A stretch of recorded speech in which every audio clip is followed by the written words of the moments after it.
Hello,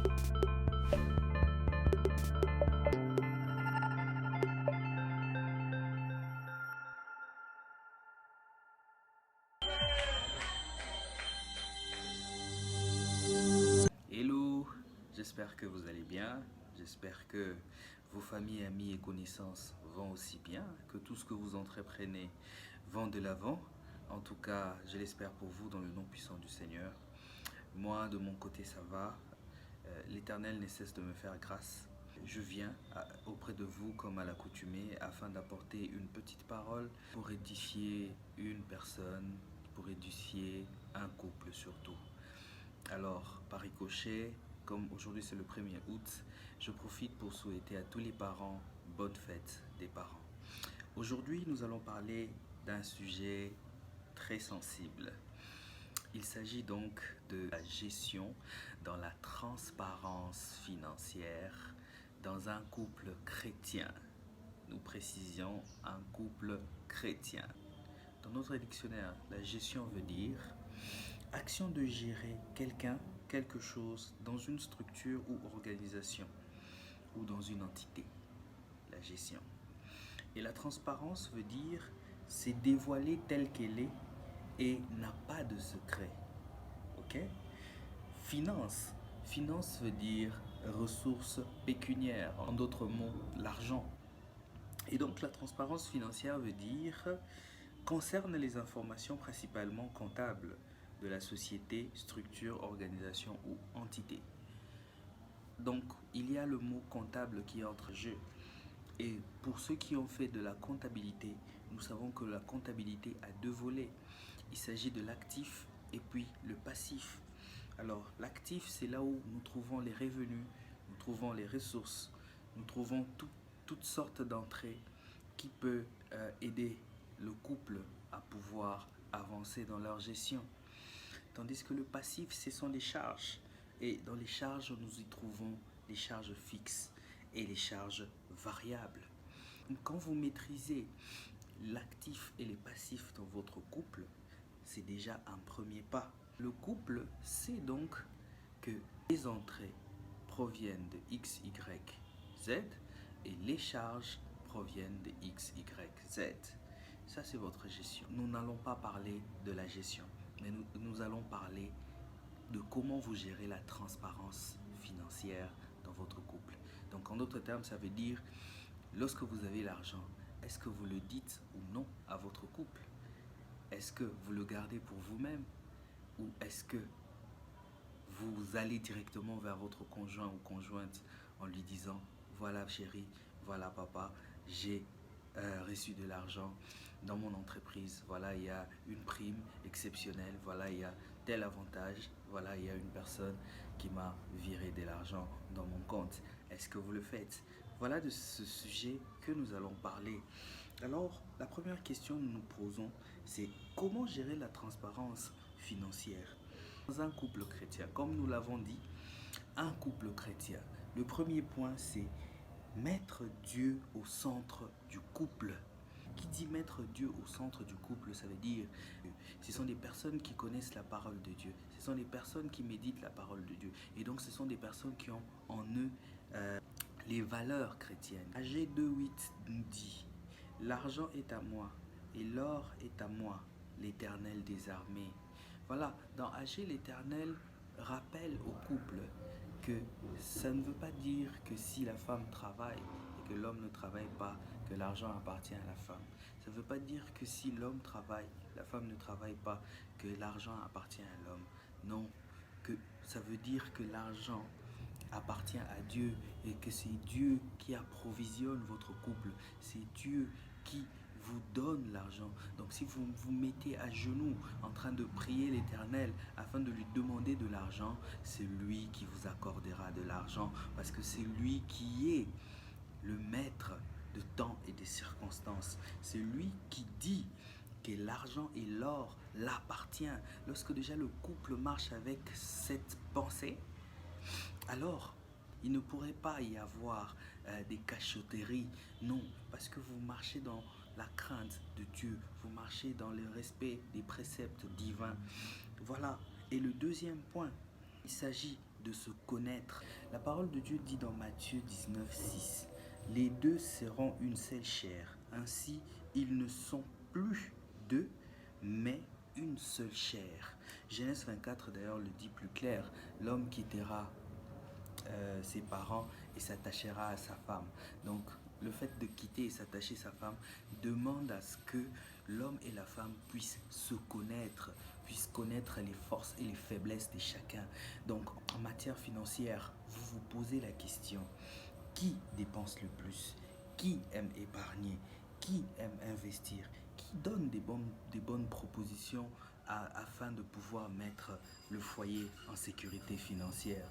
Et toutes ces questions vous permettent de pouvoir dégager les gestionnaires principaux de la famille ou du couple.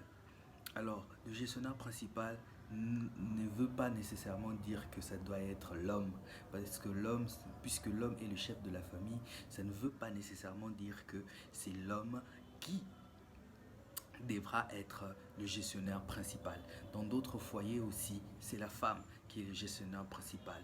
On voit dans d'autres couples, l'homme, après avoir eu son salaire, il part directement chez son épouse et lui donne tout. Et cette dernière commence à lui donner l'argent de carburant, l'argent de transport. Il commence à gérer le ménage, gérer X ou Y choses de la famille. Pourquoi? Parce que le couple s'est mis ensemble et à identifier les forces et les faiblesses de chacun et à dégager le gestionnaire principal. Mais quel est le rôle du gestionnaire principal? Le gestionnaire principal dispatche les responsabilités dans la maison.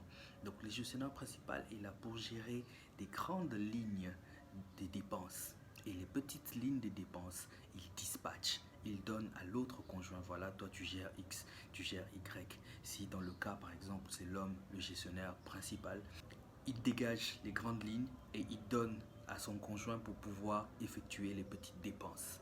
Voilà, tout en gérant s'il y a nécessité d'épargner, s'il y a nécessité de pouvoir investir. Cantique de Cantique 2,15 nous dit: prenez-nous les renards, les petits renards qui ravagent les vignes, car nos vignes sont en fleurs. Les vignes qui sont en fleurs représentent le couple. Les renards, les petits renards qui ravagent, au fait, c'est la difficulté de pouvoir gérer la transparence financière dans votre couple. Aujourd'hui, vous ne dites pas. Demain, vous ne dites pas. Après-demain, vous ne dites pas. Vous serez obligé d'entretenir ce silence. Vous serez obligé d'entretenir ce mensonge. Et ce sont des petits renards qui ravagent vos vignes. Voilà. Troisième point, il s'agit de l'organisation de la transparence financière. Matthieu 10, 9 nous dit: ne faites provision ni d'or, ni d'argent, ni de cuivre dans vos ceintures. Aïe, aïe, aïe. Ici, au fait, quand on parle des ceintures, ça veut dire qu'on cache dans les ceintures. On le fait pour soi. En d'autres termes, on dit d'éviter de cacher les informations comptables à votre conjoint. On peut même aller loin. Évitez de pouvoir voler votre conjoint ou votre conjointe. Oui, parce que ce sont des portes que vous ouvrez. Le mensonge ouvre une porte et déstabilise votre couple.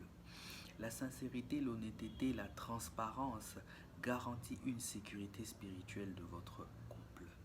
Alors, ne vous laissez pas berner par l'argent. Dieu vous a déjà dit que l'or et l'argent l'appartient.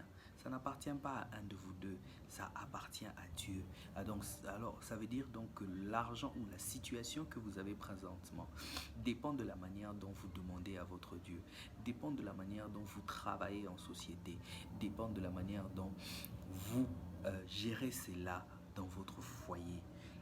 Ne vous cachez pas des informations, dites la vérité.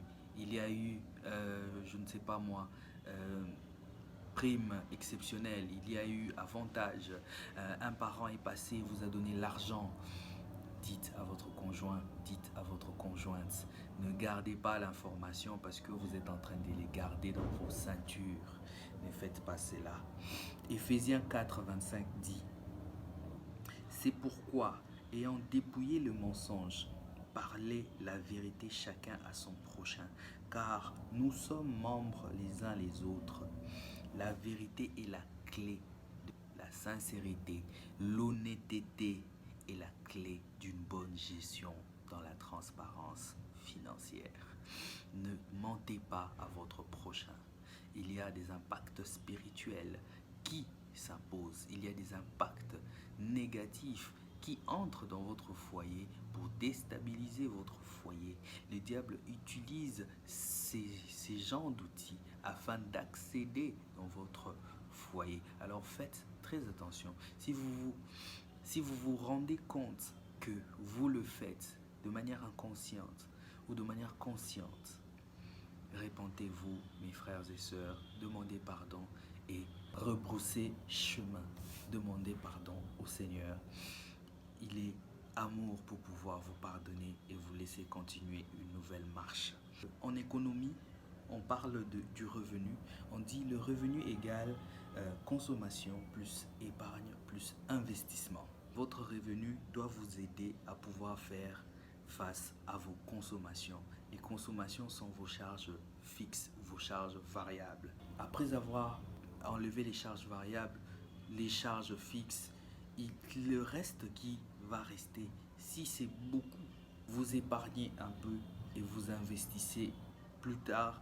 Donc vous faites un projet à moyen terme, à long terme ou à court terme afin de pouvoir créer une unité de production qui servira encore de revenus dans votre foyer. Donc si le reste de votre épargne est peu, alors vous gardez cela en épargne. Et vous voyez au fil de l'eau si vous pouvez investir plus tard. Et le dernier point, l'antithèse. Alors je suis sûr que même dans les couples chrétiens, il y a des personnes qui ont des addictions. Il y a des personnes qui ne supportent pas voir l'argent. Alors dans ce cas, je suis sûr que vous me poserez la question ou sinon vous me posez d'autres questions en commentaire. Nous ne manquerons pas de vous répondre.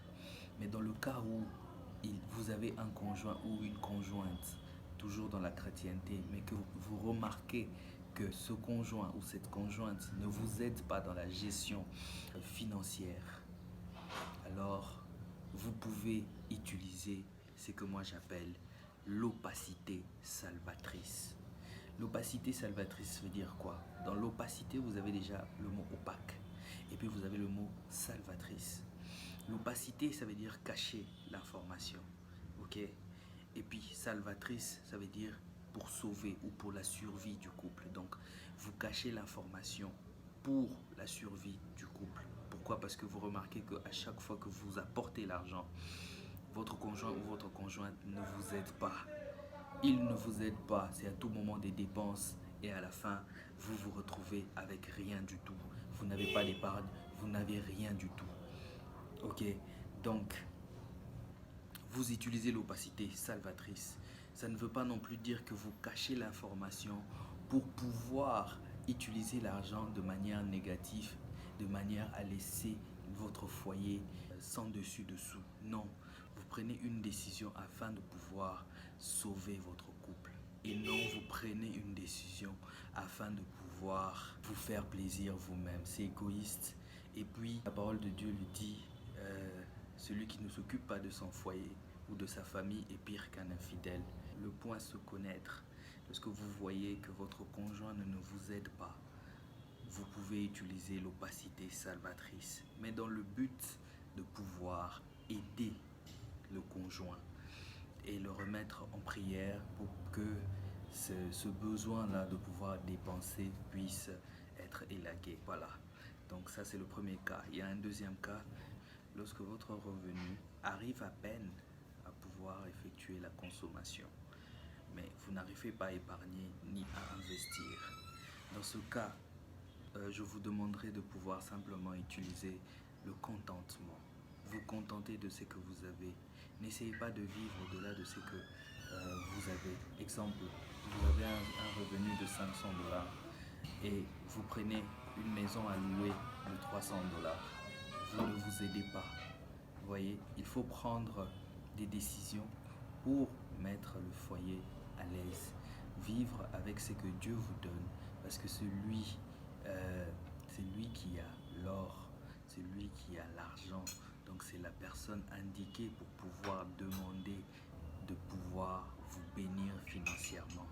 Donc en bref, utilisez l'opacité salvatrice si et seulement si vous voyez que votre conjoint a des insuffisances. Vous le faites dans le but de pouvoir sauver le foyer et non dans le but de pouvoir vous satisfaire de l'autre côté, créer d'autres situations où par exemple aller pour vous enjailler pendant que vous cachez l'information à votre conjoint ou votre conjointe. Alors mes frères et sœurs, je ne vous prends pas beaucoup de temps, juste une petite parole afin de pouvoir édifier un couple et nous restons disposés pour pouvoir répondre à vos questions en commentaire. Sinon, je vous dis simplement bonne fête des parents et à la prochaine. Au revoir.